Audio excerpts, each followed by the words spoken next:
अस्सलाम वालेकुम dear viewers और अजीज देवा कराम।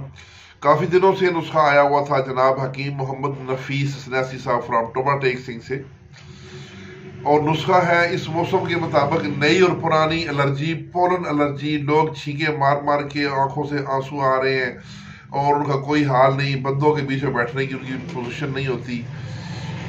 तो ऐसे लोगों के लिए ये पैगाम शफा है।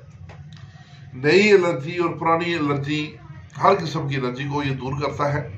गंधक आंवला सार, पोस्त रेठा यानी रेठे का छिलका, और आँख के ताज़ा फूल जिसे कहते हैं गुल मदार, आँख के ताज़ा फूल, ये तीनों चीज़ें बराबर वजन है।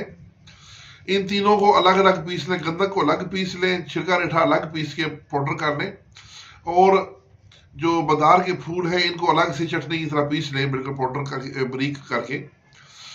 फिर इन तीनों को मिला के पीसें। जब ये खूब यकजान हो जाए तो इसकी काले चने के बराबर गोलियां बना लें।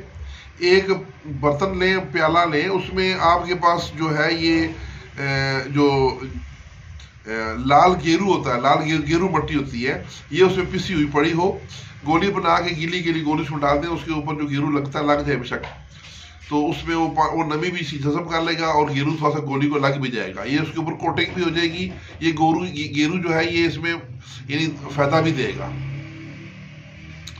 तो खुराक इसकी है 1 गोली सुबह, 1 गोली शाम। 1 माह का कोर्स है। इंशाल्लाह 10 साल से पुरानी एलर्जी भी खत्म हो जाती है। नीज, दर्द, चंबल और खारिश का भी खात्मा करता है। अलावा अब मैं आपको खास एक बात बताऊं कि ऐसे मरीजों को आप ज़्यादा परहेज नहीं करवा सकते। उनको एक रिक्वेस्ट करें कि बराए मेहरबानी गोश्त छोड़ दें। बाकी इस बीमारी से उनकी जान छूटेगी तब कि जब वो गोश्त किसी किस्म का भी है वो छोड़ दें। तो उसके अलावा बाकी हर चीज़ खाएं पिए, कोई किसी किस्म का कोई मसला नहीं है। गोश्त का परहेज लाजमी करवाना है। तो ये नुस्खा बना के उनको दें। हकीम मोहम्मद नफीस सन्यासी साहब का मोबाइल नंबर मैं बताता हूँ, 0317 7824 किसी भी किस्म का इस नुस्खे के बारे में कोई सवाल हो तो कमेंट्स में सवाल न लिखें, मैं आपको वहां पे जवाब नहीं दे सकता।